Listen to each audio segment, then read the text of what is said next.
एक समय की बात है, भरतपुर नाम का एक प्यारा सा गांव था। उस गांव में बहुत ही खुशहाली रहती थी। बच्चे आपस में मिलजुल कर खेला करते थे। उस गांव के बड़े लोग खेतों में जाकर काम करते थे और शाम होने पर घर वापस लौटा देने। और उसे गांव में बहुत सारे पशु रहते थे जिससे लोग अपना जीवन यापन करते थे। इस गांव के बाहर एक विशाल सा बरगद का पेड़ था जिस पर एक चुड़ैल आकर रहने लगती है। वह चुड़ैल बहुत ही भयानक और डरावनी थी। चुड़ैल को लेकर लोगों के मन में बहुत ही डर बना रहता था, क्योंकि वह हर रात को उसे गांव में आती थी और लोगों के पशुओं को लेकर चली जाती थी, जिससे गांव वाले बहुत ही परेशान होने लगे। लोगों ने सोचा, यदि यह चुड़ैल हमारे सारे पशुओं को लेकर चली जाएगी तो हमारा क्या होगा? हम तो बर्बाद हो जाएंगे।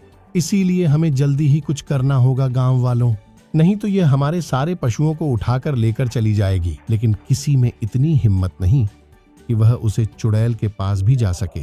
ऐसा ही कई हफ्तों तक चलता रहा। वह चुड़ैल उस गांव में आती थी और एक पशु लेकर चली जाती थी। कुछ दिनों बाद एक तांत्रिक बाबा उसी गांव की तरफ आ रहे थे। गांव वालों ने तांत्रिक बाबा को आते हुए देखा तो उनके मन में एक उम्मीद सी जाग गई। दरअसल वह तांत्रिक बाबा भोजन की तलाश में गांव में आ रहे थे। गांव वालों ने उस तांत्रिक बाबा को खाना खिलाया, फिर अपनी सारी परेशानियों को बाबा से कह डाली। उस तांत्रिक बाबा ने गांव वालों की बातों को बहुत ही ध्यान से सुना और बोले, मैं तुम्हारी समस्या को हल कर दूंगा। मैंने अपनी तपस्या से प्राप्त हुई एक जादुई घंटी को देता हूं, जिसकी आवाज सुनकर वह चुड़ैल डर जाएगी और वह गांव में कभी भी नहीं आएगी। जब वह चुड़ैल गांव में आए तो घंटी को जोर से बजाना, जिससे वह चुड़ैल भाग जाएगी। लेकिन याद रहे, यह जिम्मेदारी किसी एक को ही लेनी होगी। आप लोगों में से कौन यह जिम्मेदारी उठेगा?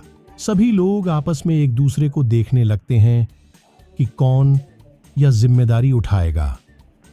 उसी भीड़ में खड़े रामू ने यह जिम्मेदारी उठाने के लिए तैयार हो गया और उस तांत्रिक बाबा ने उस घंटी को रामू के हाथों में दे दिया और इतना कहकर वह तांत्रिक बाबा जाने लगे।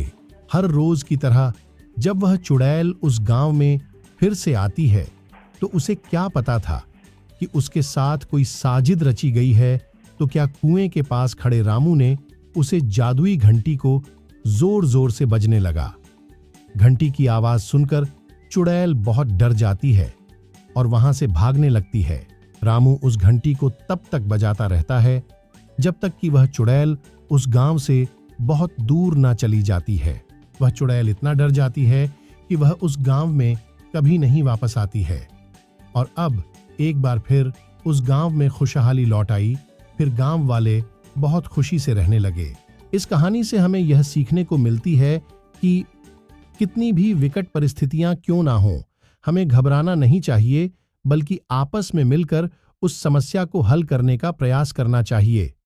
पता नहीं इस तांत्रिक बाबा की तरह कोई आपका भी भला कर दे।